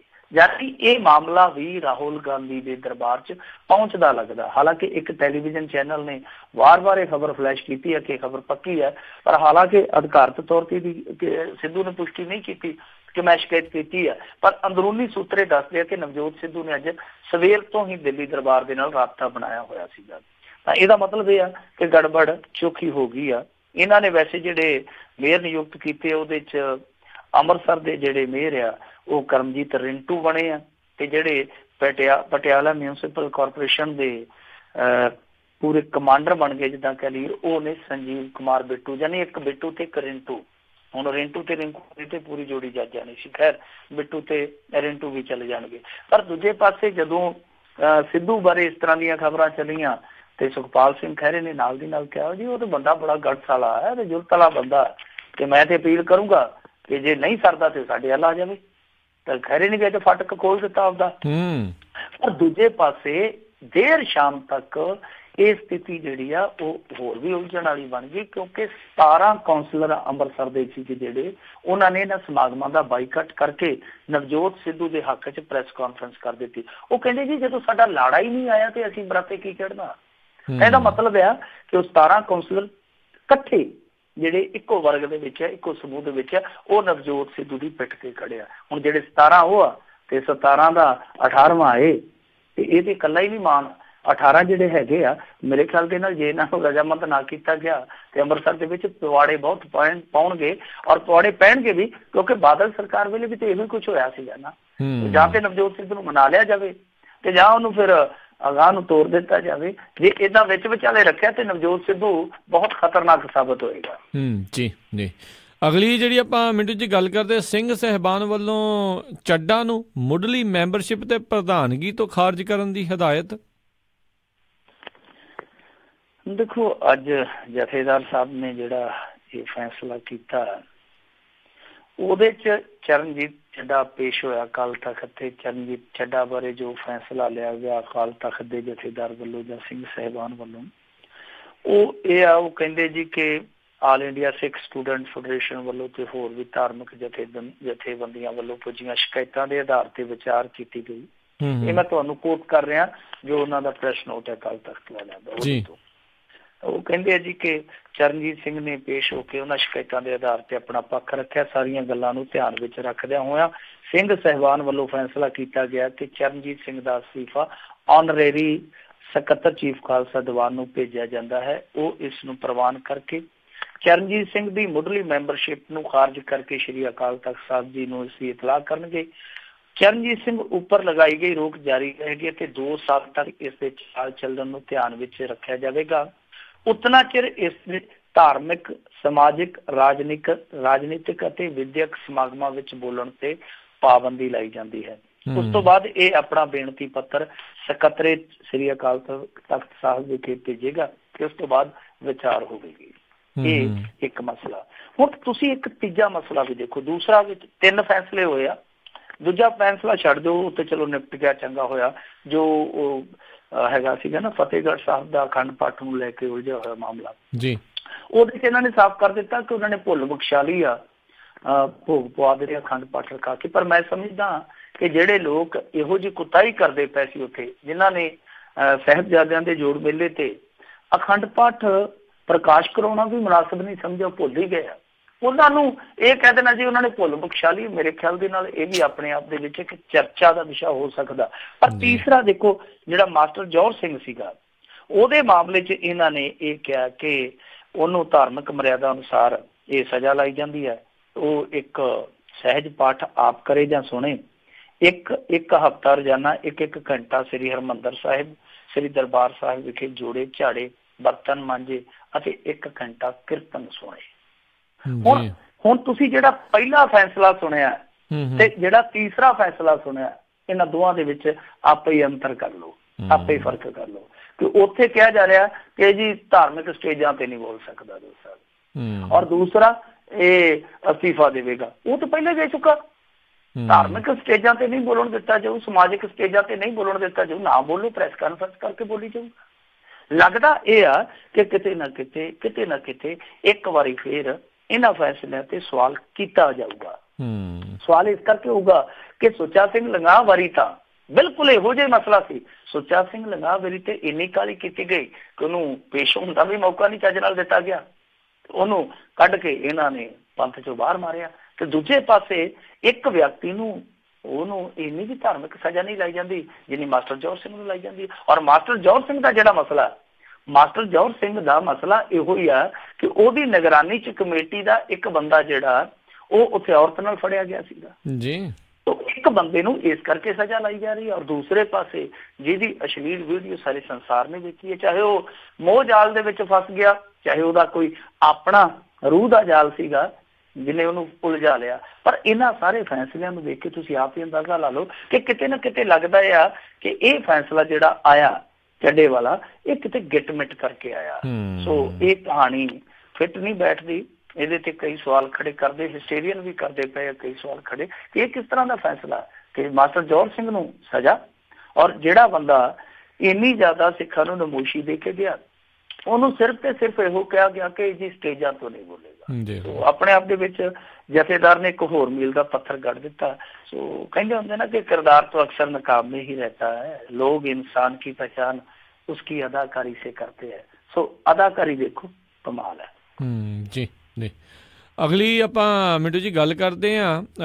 ਡੇਰੇ ਦਾ ਸਿਆਸੀ ਵਿੰਗ ਇੰਜ ਕਰ ਰਿਹਾ ਸੀ ਵੀ ਬਾਬੇ ਨੂੰ ਬਚਾਉਣ ਦੀ ਜਿਹੜੀ ਹੈ ਤਿਕੜਮਬਾਜੀ। ਦੇਖੋ ਇਹ ਬੜੀ ਹੈਰਾਨ ਕਰਨ ਵਾਲੀ ਖਬਰ ਆ। ਔਰ ਖਬਰ ਇਹ ਆ ਕਿ ਦੇਖੋ ਇਹਨਾਂ ਦੀ ਇੱਕ ਰਿਕਾਰਡਿੰਗ ਜਿਹੜੀ ਆ ਉਹ ਪੁਲਿਸ ਰਿਕਾਰਡ ਦੇ ਵਿੱਚ ਚੜੀ ਆ ਜੀ। ਰਿਕਾਰਡ ਦੇ ਵਿੱਚ ਚੜੀ ਮੈਂ ਇਸ ਕਰਕੇ ਕਹਿ ਰਿਹਾ ਕਿਉਂਕਿ ਉਹ ਜਿਹੜੀ ਪੁਲਿਸ ਫਾਈਲ ਬਣੀ ਆ ਉਹਦੇ ਵਿੱਚ ਹੂ ਜਿਹੜੀ ਇਹਨਾਂ ਨੇ ਗੱਲਬਾਤ ਕੀਤੀ ਹੈ ਉਹਦਾ ਬਿਊਰਾ ਜੀ, ਉਹਦਾ ਸਾਰਾ ਵਿਵਰਣ ਆ, ਉਹਦੀ ਡਿਟੇਲ ਆ, ਹੈਲੋ ਤੋਂ ਲੈ ਕੇ ਐਂਡ ਤੱਕ, ਸਤਿ ਸ੍ਰੀ ਅਕਾਲ ਤੱਕ ਸਭ ਕੁਛ ਆ ਉਹ ਪੁਲਿਸ ਦੇ ਫਾਈਲ 'ਚ ਲੱਗੀ। ਔਰ ਉਹ ਸਾਰੀ ਫਾਈਲ ਦੀ ਕਾਪੀ ਜਿਹੜੀ ਹੈ ਮੇਰੇ ਖਿਆਲ ਦੇ ਨਾਲ ਨੈਟ ਤੇ ਵੀ ਚੜ੍ਹ ਗਈ ਹੋਣੀ ਅੱਜ, ਕਿਉਂਕਿ ਮੀਡੀਆ ਹਾਊਸਿਸ ਕਾਫੀ ਉਹ ਲਈ ਫਿਰਦੇ ਆ। ਤਾਂ ਉਹਨਾਂ ਦੇ ਵਿੱਚੋਂ ਜੋ ਚੀਜ਼ਾਂ ਛਣ ਕੇ ਬਾਹਰ ਆਉਂਦੀਆਂ ਉਹ ਇਹ ਆ ਕਿ ਜਿਸ ਸਮੇਂ ਇਹ ਕੇਸ, ਜਦੋਂ ਇਹਦਾ ਕੇਸ ਦਾ ਫੈਸਲਾ ਆਉਣ ਵਾਲਾ ਸੀਗਾ ਰੰਗੀਲੇ ਬਾਬੇ ਦਾ, ਤਾਂ ਜਿਹੜਾ ਇਹਨਾਂ ਦਾ ਸਿਆਸੀ ਵਿੰਗ ਸੀ ਉਹ ਕਿਸ ਤਰ੍ਹਾਂ ਉੱਥੋਂ ਦੀ ਲੋਕਲ ਲੀਡਰਸ਼ਿਪ ਤੇ ਦਬਾਅ ਪਾ ਰਿਹਾ ਸੀਗਾ, ਉਹ ਸਭ ਕੁਛ ਇਸ ਰਿਕਾਰਡਿੰਗ 'ਚ ਆ।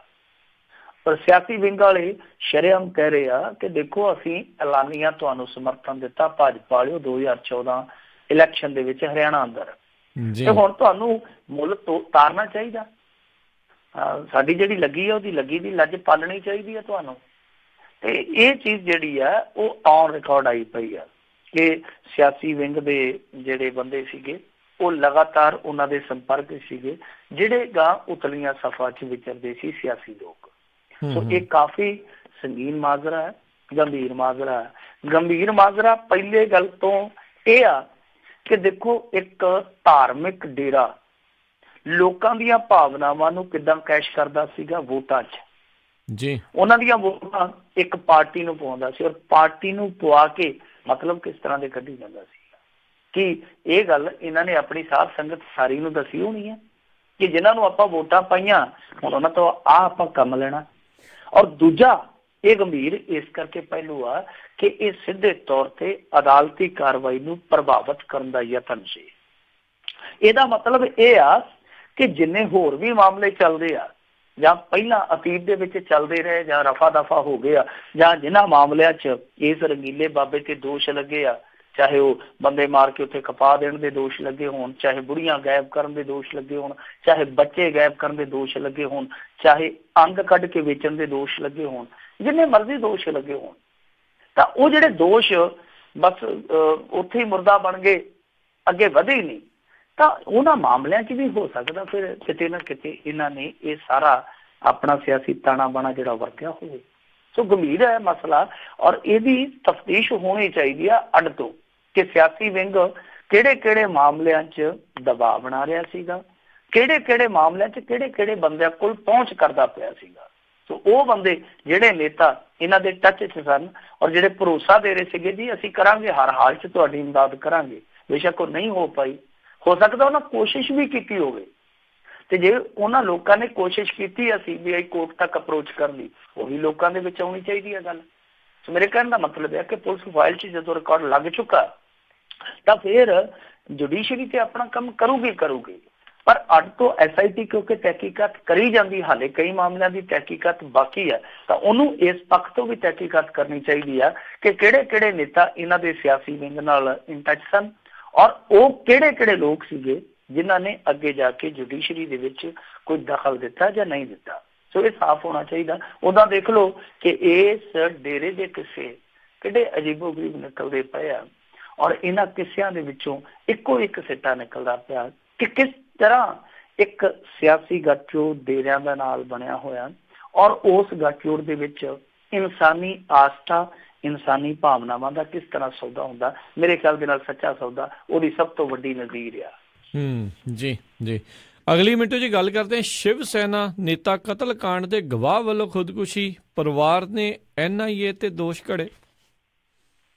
ਦੇਖੋ ਇਹ ਜਿਹੜਾ ਖੰਨਾ ਦੇ ਵਿੱਚ ਹੋਇਆ ਸੀਗਾ ਨਾ, ਇਹ ਸ਼ਿਵ ਸੈਨਾ ਦੇ ਨੇਤਾ ਦੁਰਗਾ ਗੁਪਤਾ ਦਾ ਕਤਲ ਕਾਂਡ, ਉਹਦੇ ਵਿੱਚ ਇਹ ਕੋਈ ਗਵਾਹ ਸੀਗਾ ਕਿ ਕਿਉਂਕਿ ਖਬਰ ਦੇਰ ਸ਼ਾਮੀ ਆਈ ਆ, ਇਹਦੀ ਡਿਟੇਲ ਤੇ ਹਾਲੇ ਨਹੀਂ ਪਹੁੰਚੀ, ਪਰ ਦੱਸਿਆ ਇਹ ਜਾਂਦਾ ਕਿ ਇਹਨੇ ਅੱਜ ਨਹਿਰ ਦੇ ਵਿੱਚ ਛਾਲ ਮਾਰ ਕੇ ਖੁਦਕੁਸ਼ੀ ਕਰ ਲਈ ਆ।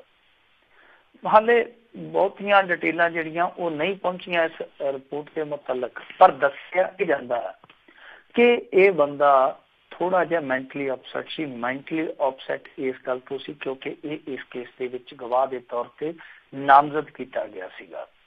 ਤਾਂ ਹੁਣ ਜਿਹੜਾ ਪਰਿਵਾਰ ਹੈ ਉਹ ਦੋਸ਼ ਇਸ ਗੱਲ ਦਾ ਲਾਉਂਦਾ ਪਿਆ ਕਿ ਇਸ ਬੰਦੇ ਨੂੰ ਧੱਕੇ ਨਾਲ NIA ਗਵਾਹੀ ਦੇ ਵਿੱਚ ਰੱਖਦੀ ਪਈ ਸੀਗੀ। ਹੁਣ ਤੁਹਾਨੂੰ ਪਤਾ ਕਿ ਜਿਹੜੀ NIA ਉਹ 6-7 ਮਾਮਲਿਆਂ ਦੀ ਇੱਥੇ ਜਾਂਚ ਪੜਤਾਲ ਤਹਿਕੀਕਾਤ ਕਰਦੀ ਪਈ ਹੈ, ਤਫਤੀਸ਼ ਕਰਦੀ ਪਈ ਹੈ। ਉਹਦੇ ਤੇ ਇਹ ਦੋਸ਼ ਲੱਗਣਾ ਕਿ ਉਹਨਾਂ ਨੇ ਇਸ ਬੰਦੇ ਨੂੰ ਜ਼ਬਰਦਸਤੀ ਗਵਾਹ ਦੇ ਤੌਰ ਤੇ ਕੇਸ ਦੇ ਵਿੱਚ ਸ਼ਾਮਲ ਕਰਨ ਦਾ ਯਤਨ ਕੀਤਾ, ਇਹ ਆਪਣੇ ਆਪ ਦੇ ਵਿੱਚ ਬਹੁਤ ਵੱਡਾ, ਬਹੁਤ ਸੰਗੀਨ ਮਸਲਾ ਹੈ। ਇਹਨੂੰ ਐਵੇਂ ਨਹੀਂ ਅਸੀਂ ਕਹਿ ਸਕਦੇ ਕਿ ਉਹ ਕਹਿ ਦੇਣ ਨਹੀਂ ਜੀ ਪੁਲਿਸ ਕਿਸੇ ਨਾਲ ਜ਼ਬਰਦਸਤੀ ਨਹੀਂ ਕਰਦੀ, ਇਹ ਇਸ ਤਰ੍ਹਾਂ ਦੀ ਕੋਈ ਜੋਰਾ ਜੋਰੀ ਨਹੀਂ ਹੁੰਦੀ ਕਿ ਕਿਸੇ ਨੂੰ ਗਵਾਹੀ ਲਈ ਮਜਬੂਰ ਕੀਤਾ ਜਾਵੇ। ਨਹੀਂ, ਇਸ ਮਾਮਲੇ ਦਾ ਦੂਸਰਾ ਪੱਖ ਸੁਣਨਾ ਚਾਹੀਦਾ, ਵਿਚਾਰਨਾ ਚਾਹੀਦਾ। ਜੇ ਉਹਨਾਂ ਦੇ ਘਰ ਵਾਲਿਆਂ ਦੇ ਦੋਸ਼ਾਂ 'ਚ ਰਤਾ ਭਰ ਵੀ ਸੱਚਾਈ ਆ, ਇਹ ਮਾਮਲਾ ਬਹੁਤ ਜ਼ਿਆਦਾ ਗੰਭੀਰ ਆ। ਤਾਂ ਫਿਰ ਜਿਹੜੇ ਲੋਕ ਪਹਿਲਾਂ ਹੀ NIA ਦੀ ਜਾਂਚ ਪੜਤਾਲ ਤੇ ਜਾਂ ਪੰਜਾਬ ਪੁਲਿਸ ਦੀ ਜਾਂਚ ਪੜਤਾਲ ਤੇ ਜਾਂ ਜੱਗੀ ਜੌਹਲ ਹੋਰਾਂ ਦੇ ਮਾਮਲੇ 'ਚ ਸਵਾਲ ਕਰਦੇ ਆ, ਤਾਂ ਉਹਨਾਂ ਦਾ ਪੱਖ ਬਹੁਤ ਮਜ਼ਬੂਤ ਹੋਏਗਾ। ਸੋ ਜੇ ਤੁਸੀਂ ਗੱਲ ਨੂੰ ਐ ਕਹਿ ਦਿਓ ਕਿ ਮਿੱਟੀ ਪਾ ਕੇ ਅਸੀਂ ਰਫਾ ਦਫਾ ਕਰ ਦਈਏ, ਇਹ ਗੱਲ ਏਦਾਂ ਨਹੀਂ ਟਿਕਣੀ। ਤੁਹਾਨੂੰ ਦੂਸਰਾ ਪੱਖ ਸੁਣਨਾ ਚਾਹੀਦਾ, ਉਹ ਘਰ ਵਾਲੇ ਕੀ ਕਹਿੰਦੇ ਆ, ਕਿਹੜੇ ਕਿਹੜੇ ਪੰਜਾਬ ਪੁਲਿਸ ਦੇ, ਕਿਉਂਕਿ NIA ਸਿੱਧਾ ਇਸ ਤਰ੍ਹਾਂ ਦਾ ਪ੍ਰਭਾਵ ਨਹੀਂ ਪਾਉਂਦੀ ਕਦੇ ਵੀ। ਤਾਂ ਜਿਹੜੀ ਲੋਕਲ ਪੁਲਿਸ ਹੁੰਦੀ ਹੈ, ਲੋਕਲ ਪੁਲਿਸ ਦੇ ਜ਼ਰੀਏ ਹੀ ਇਸ ਤਰ੍ਹਾਂ ਦਾ ਪ੍ਰੈਸ਼ਰ ਪੈਂਦਾ। ਆਮ ਤੌਰ ਤੇ ਅਸੀਂ ਇਹ ਦੇਖਦੇ ਹਾਂ ਜਦੋਂ ਵੀ ਕੇਂਦਰ ਦੀਆਂ ਏਜੰਸੀਆਂ ਕੰਮ ਕਰਦੀਆਂ, ਤਾਂ ਕਿਤੇ ਨਾ ਕਿਤੇ ਜਿਹੜੀ ਲੋਕਲ ਪੁਲਿਸ ਹੁੰਦੀ ਹੈ ਉਹ ਆਪਣੇ ਪੱਧਰ ਤੇ ਵੀ ਰੋਲ ਅਦਾ ਕਰਦੀ ਹੈ। ਤਾਂ ਇਸ ਮਾਮਲੇ 'ਚ ਕੀ ਪੰਜਾਬ ਪੁਲਿਸ ਦਾ ਵੀ ਰੋਲ ਸੀ, ਇਹ ਵੀ ਸਾਫ਼ ਹੋਣਾ ਚਾਹੀਦਾ। ਔਰ ਦੂਸਰਾ ਕਿ ਉਸ ਘਰ ਵਾਲਿਆਂ ਦਾ, ਉਸ ਪਰਿਵਾਰ ਦਾ ਜਿਨ੍ਹਾਂ ਦਾ ਜੀਅ ਵਿਛੜਿਆ, ਉਹਨਾਂ ਦਾ ਪੱਖ ਧਿਆਨ ਨਾਲ ਸੁਣਨਾ ਚਾਹੀਦਾ। ਇਹ ਨਹੀਂ ਜੀ ਏਦਾਂ ਹੋ ਹੀ ਨਹੀਂ ਸਕਦਾ, ਤੇ ਬੜੀ ਕੌਮੀ ਏਜੰਸੀ ਵੱਡੀ ਹੈ, ਪੜਤਾਲੀ ਏਜੰਸੀ ਵੱਡੀ, ਉਹਦੀ ਬੜਾ ਵੱਡਾ ਰੁਤਬਾ, ਉਹਦੀ ਬੜੀ ਵੱਡੀ ਸ਼ਾਖ ਆ। ਇਹ ਸਾਰੀਆਂ ਚੀਜ਼ਾਂ ਨਕਾਰ ਕੇ ਇਹਨਾਂ ਦਾ ਪੱਖ ਜ਼ਰੂਰ ਸੁਣਿਆ ਜਾਣਾ ਚਾਹੀਦਾ। ਜੀ ਜੀ ਜੀ। ਤੇ ਜਾਂਦੇ ਮਿੰਟੂ ਜੀ ਗੱਲ ਕਰ ਲਈਏ, ਕਹਿੰਦੇ ਹੁਣ ਖਹਿਰੇ ਖਿਲਾਫ ਇੱਕ ਵਕੀਲ ਨੇ ਖੋਲ ਲਿਆ ਮੋਰਚਾ। ਵਕੀਲ ਦੇ ਨਾਲ ਵਕੀਲ ਹੋਰ ਵੀ ਆ ਗਏ ਆ। ਇੱਕ 11 ਤੇ 11 ਤੁਸੀਂ ਆਪ ਹੀ ਲਾ ਲਓ, 1111 ਹੋ ਜਾਂਦੇ ਆ। ਔਰ ਵਕੀਲਾਂ ਦਾ ਹੈਗਾ ਤਾਂ ਬੜਾ ਜ਼ਬਰਦਸਤ ਹੁੰਦਾ, ਬਹੁਤ ਜ਼ਬਰਦਸਤ ਹੁੰਦਾ। ਦੇਖ ਲਓ ਕਨਈਏ ਦੇ ਮਗਰ ਪੈ ਗਏ ਸੀ ਤੇ ਉਹਨੂੰ ਅਦਾਲਤ ਦੇ ਵਿੱਚ ਹੀ ਜਾ ਕੇ ਕੋਲਾਪੁਰੀ ਚੱਪਲ ਦੇ ਨਾਲ ਘੜ ਕੱਤਿਆ ਸੀਗਾ ਇਹਨਾਂ ਨੇ। ਵਕੀਲ ਇਹੋ ਜਿਹਾ ਰੰਗ ਵੀ ਦਿਖਾ ਜਾਂਦੇ ਆ ਕਦੇ ਕਦੇ। ਖੈਰ ਇਹ ਜਿਹੜਾ ਮਸਲਾ ਆ ਨਾ, ਇਹ ਮਸਲਾ ਹੈਗਾ ਜਲਾਲਾਬਾਦ ਦੇ ਇੱਕ ਵਕੀਲ ਨਾਲ ਜੁੜਿਆ ਜਿਹਦਾ ਨਾਮ ਆ ਰਜਿੰਦਰ ਸਿੰਘ ਭਾਟਾ। ਰਜਿੰਦਰ ਸਿੰਘ ਭਾਟਾ ਤੇ ਸੁਖਪਾਲ ਸਿੰਘ ਖਹਿਰਾ ਨੇ ਇਲਜ਼ਾਮਾਤ ਲਾਏ ਸੀਗੇ ਕਿ ਇਸ ਬੰਦੇ ਨੇ ਪੰਜਾਬ ਪੁਲਿਸ ਦੇ ਨਾਲ ਮਿਲੀ ਭੁਗਤ ਕਰਕੇ ਮੈਨੂੰ ਇਸ ਮਾਮਲੇ 'ਚ ਉਲਝਾਇਆ ਵਾ। ਤਾਂ ਹੁਣ ਉਸ ਬੰਦੇ ਨੇ ਪ੍ਰਤੀਕਰਮ ਵੀ ਦਿੱਤਾ, ਸਫਾਈ ਵੀ ਦਿੱਤੀ ਆ। ਉਹ ਕਹਿੰਦਾ ਕਿ ਮੇਰੇ ਕੋਲ ਸਾਰੇ ਦਸਤਾਵੇਜ਼ੀ ਸਬੂਤ ਮੌਜੂਦ ਨੇ ਇਸ ਮਾਮਲੇ ਨਾਲ ਜੁੜੇ ਹੋਏ।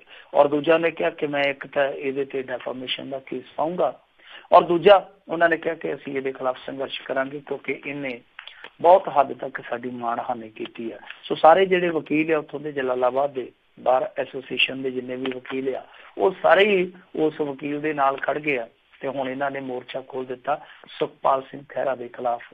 ਹੁਣ ਦੇਖੋ ਸੁਖਪਾਲ ਸਿੰਘ ਖਹਿਰਾ ਦੀ ਜ਼ੁਬਾਨ ਉਹਦੀ ਸਭ ਤੋਂ ਵੱਡੀ ਦੁਸ਼ਮਣ ਹੈ, ਕਿਸੇ ਦੇ ਨਾਲ ਵੀ ਉਹਦੀ ਬਣ ਨਹੀਂ ਆਉਂਦੀ। ਉਹ ਜਿਹਨੂੰ ਵੀ ਬੋਲਦਾ ਬੜਾ ਤੱਤਾ ਬੋਲਦਾ, ਬੜਾ ਉਖੜ ਬੜਾ ਬੋਲਦਾ। ਪਰ ਦੂਜੇ ਪਾਸੇ ਹੁਣ ਦੇਖੋ ਸੱਚਾ ਕੌਣ ਆ, ਇਹ ਤੇ ਇਹਨਾਂ ਦੋਨਾਂ ਦੇ ਵਿੱਚੋਂ ਅਸੀਂ ਸਾਫ਼ ਨਹੀਂ ਕਰ ਸਕਦੇ ਕਿਉਂਕਿ ਦੋਨੇ ਕਹੀ ਜਾਂਦੇ ਆ ਕਿ ਉਹਨੇ ਮੈਨੂੰ ਫਸਾਇਆ। ਉਹ ਕਹਿੰਦਾ ਜੀ ਕਿ ਇਹ ਬੰਦਾ ਮੈਨੂੰ ਬਦਨਾਮ ਕਰਦਾ ਪਿਆ। ਜਦੋਂ ਦੋਨੇ ਇੱਕ ਦੂਜੇ ਤੇ ਦੋਸ਼ ਲਾਉਂਦੇ ਹੋਣ, ਅਸੀਂ ਦੂਰੋਂ ਬੈਠੇ ਜੱਜ ਨਹੀਂ ਕਰ ਸਕਦੇ ਕਿ ਕਿਹੜੇ ਬੰਦੇ ਨੇ ਪਹਿਲ ਕੀਤੀ ਆ ਜਾਂ ਕਿਹੜਾ ਬੰਦਾ ਜ਼ਿਆਦਾ ਨੁਕਸਦਾਰ ਆ। ਪਰ ਜੋ ਅਸੀਂ ਦੇਖਦੇ ਹਾਂ, ਦੇਖੋ ਵਕੀਲ ਠੀਕ ਆ, ਉਹਨਾਂ ਦਾ ਏਕਾ, ਉਹਨਾਂ ਦਾ ਪੇਸ਼ਾ, ਉਹ ਇਸ ਤਰ੍ਹਾਂ ਕਰ ਸਕਦੇ ਆ। ਪਰ ਸਭ ਤੋਂ ਵੱਡੀ ਗੱਲ ਤੇ ਇਹ ਆ ਕਿ ਵਕੀਲਾਂ ਦਾ ਏਡਾ ਏਕਾ ਮਜ਼ਬੂਤ ਆ ਤੇ ਜਿਸ ਦਿਨ ਜੱਜ ਲੋਹਿਆ ਦੀ ਮੌਤ ਦੀ ਖਬਰ ਆਈ ਸੀਗੀ ਉਦੋਂ ਕਿਉਂ ਨਹੀਂ ਬੋਲੇ? ਜਿਸ ਦਿਨ ਇੱਥੋਂ ਪੰਜਾਬ ਹਰਿਆਣਾ ਹਾਈ ਕੋਰਟ ਚੋਂ ਇੱਕ ਆਡੀਓ ਰਿਕਾਰਡਿੰਗ ਨਿਕਲ ਆਈ ਜਿਹਦੇ ਵਿੱਚ ਇੱਕ ਬਹੁਤ ਵੱਡਾ ਵਕੀਲ ਜਿਹੜਾ ਕਿ ਖਾਸ ਤੌਰ ਤੇ ਪੰਜਾਬ ਸਰਕਾਰ ਦਾ ਹਿੱਸਾ ਰਹਿ ਕੇ ਗਿਆ ਸੀ ਪਿਛਲੀ ਸਰਕਾਰ ਦਾ, ਉਹ ਉਸ ਆਡੀਓ ਦੇ ਵਿੱਚ ਕਹਿੰਦਾ ਨਜ਼ਰ ਆਉਂਦਾ ਹੈ ਕਿ ਸਾਰਾ ਕੁਛ ਵੀ ਅਸੀਂ ਗਿਣਮਿਥ ਕੇ ਕੀਤਾ ਸੁਖਪਾਲ ਖਹਿਰਾ ਦੇ ਖਿਲਾਫ। ਤਾਂ ਉਸ ਦਿਨ ਵਕੀਲ ਅੱਗੇ ਕਿਉਂ ਨਹੀਂ ਆਏ? ਚਾਹੇ ਉਹ ਆਡੀਓ ਝੂਠੀ ਸੀ ਚਾਹੇ ਸੱਚੀ ਸੀ। ਜੇ ਸੱਚੀ ਸੀ ਤੇ ਫਿਰ ਬਹੁਤ ਨਮੋਸ਼ੀ ਵਾਲੀ ਗੱਲ ਸੀ, ਤੇ ਜੇ ਝੂਠੀ ਸੀ ਤੇ ਵਕੀਲਾਂ ਨੇ ਉਸ ਵਕੀਲ ਦੇ ਨਾਲ ਆ ਕੇ ਸੰਘਰਸ਼ ਕਿਉਂ ਨਹੀਂ ਕੀਤਾ, ਕਿਉਂ ਨਹੀਂ ਜਾਂਚ ਪੜਤਾਲ ਮੰਗੀ? ਸੋ ਵਕੀਲਾਂ ਦੀਆਂ ਇਹਨਾਂ ਕਈ ਖਾਸ ਮੌਕਿਆਂ ਤੇ ਜਿਹੜੀਆਂ ਚੁੱਪੀਆਂ ਨੇ ਉਹ ਬੜੀਆਂ ਚੁੱਭਦੀਆਂ। ਜਿੱਦਾਂ ਪੰਜਾਬ ਤੇ ਹਰਿਆਣਾ ਹਾਈ ਕੋਰਟ 'ਚ ਕੀ ਹੋਇਆ ਸੀ, ਰਵੀ ਸਿੱਧੂ ਵਾਲੇ ਮਾਮਲੇ 'ਚ ਵੀ ਜੱਜ ਉਲਝ ਗਏ। ਔਰ ਉਸ ਤੋਂ ਪਹਿਲਾਂ ਇੱਕ ਹੋਰ ਸਕੈਮ 'ਚ ਜਿਹੜਾ ਇੱਥੇ ਮੌਜੂਦਾ ਜਸਟਿਸ ਸੀ ਉਹ ਘਿਰ ਗਿਆ। ਕਦੇ ਵੀ ਇਹ ਵਕੀਲ ਉਹਨਾਂ ਦੇ ਖਿਲਾਫ ਨਹੀਂ ਉੱਠਦੇ। ਤਾਂ ਉੱਠਣਾ ਚਾਹੀਦਾ, ਉਸ ਪ੍ਰਣਾਲੀ ਦੇ ਖਿਲਾਫ ਵੀ ਬੋਲਣਾ ਚਾਹੀਦਾ ਜਿਸ ਪ੍ਰਣਾਲੀ ਤੋਂ ਰੋਜੀ ਰੋਟੀ ਖਾਂਦੇ। ਜਦੋਂ ਉਹਦੇ 'ਚ ਕੋਈ ਗੜਬੜ ਹੁੰਦੀ ਹੈ ਉਦੋਂ ਵੀ ਇਹਨਾਂ ਨੂੰ ਸੰਘਰਸ਼ ਕਰਨਾ ਚਾਹੀਦਾ। ਸੋ ਬਹਰਹਾਲ ਜਿਹੜਾ ਇਹ ਸੰਘਰਸ਼ ਵਿੱਢਿਆ ਇਹਦਾ ਹੁਣ ਦੇਖੋ ਕੀ ਅੱਗੋਂ ਨਤੀਜਾ ਨਿਕਲਦਾ। ਉਹਦਾ ਬਾਰ ਐਸੋਸੀਏਸ਼ਨਾਂ, ਬਾਰ ਕੌਂਸਲਾਂ ਜਿਹੜੀਆਂ ਉਹ ਵੀ ਅੱਜ ਕੱਲ ਰਾਜਨੀਤੀ ਦੇ ਰੰਗ 'ਚ ਰੰਗੀਆਂ ਗਈਆਂ ਜੀ। ਅੱਧੇ ਕੁ ਉਸ ਪਾਰਟੀ ਦੇ ਸਮਰਥਕ ਹੁੰਦੇ, ਅੱਧੇ ਕੁ ਉਸ ਪਾਰਟੀ ਦੇ ਸਮਰਥਕ ਹੁੰਦੇ ਆ। ਹੁਣ ਇੱਥੇ ਕਿੰਨੀ ਕੁ ਰਾਜਨੀਤੀ ਹੋਏਗੀ ਇਹ ਸਮਾਂ ਦੱਸੂਗਾ। ਬਹਰਹਾਲ ਸੁਖਪਾਲ ਸਿੰਘ ਖਹਿਰਾ ਲਈ ਇੱਕ ਪੰਗਾ ਹੋਰ ਖੜਾ ਹੋ ਗਿਆ ਜਾਂਦਾ। ਜੀ ਜੀ, ਤੇ ਬਹੁਤ ਬਹੁਤ ਧੰਨਵਾਦ ਮਿੰਟੂ ਜੀ, ਤੁਸੀਂ ਸਾਡੇ ਨਾਲ ਜੁੜੇ ਇਹਨਾਂ ਖਬਰਾਂ ਬਾਰੇ ਸਾਨੂੰ ਵਿਸਤਾਰ ਜਾਣਕਾਰੀ ਦਿੱਤੀਆਂ। ਅਗਲੀ ਵਾਰ ਤੱਕ ਲਈ ਬਹੁਤ ਬਹੁਤ ਧੰਨਵਾਦ, ਮਿਹਰਬਾਨੀ, ਸਤਿ ਸ੍ਰੀ ਅਕਾਲ ਜੀ। ਸਤਿ ਸ੍ਰੀ ਅਕਾਲ। ਤੇ ਸੋਤਿਓ ਇੱਥੇ ਹੀ ਸਾਡਾ ਅੱਜ ਦਾ ਇਹ ਪ੍ਰੋਗਰਾਮ ਸਮਾਪਤ ਹੈ। ਮਿਲਾਂਗੇ ਤੁਹਾਨੂੰ ਸਾਰਿਆਂ ਨੂੰ ਅਗਲੇ ਬੁਲੇਟਿਨ 'ਚ। ਉਦੋਂ ਤੱਕ ਲਈ ਮੇਰੇ ਵੱਲੋਂ ਵੀ ਤੁਹਾਨੂੰ ਸਾਰਿਆਂ ਨੂੰ ਬਹੁਤ ਪਿਆਰ ਸਤਿਕਾਰ ਸਨਿੱਘੀ ਜਿਹੀ ਸਤਿ ਸ੍ਰੀ ਅਕਾਲ ਜੀ। ਜਿਉਂਦੇ ਵਾਸਤੇ ਰਹੋ, ਹੱਸਦੇ ਖੇਲਦੇ ਰਹੋ, ਸੁਣਦੇ ਰਹੋ ਜੀ ਪੰਜਾਬੀ ਰੇਡੀਓ USA।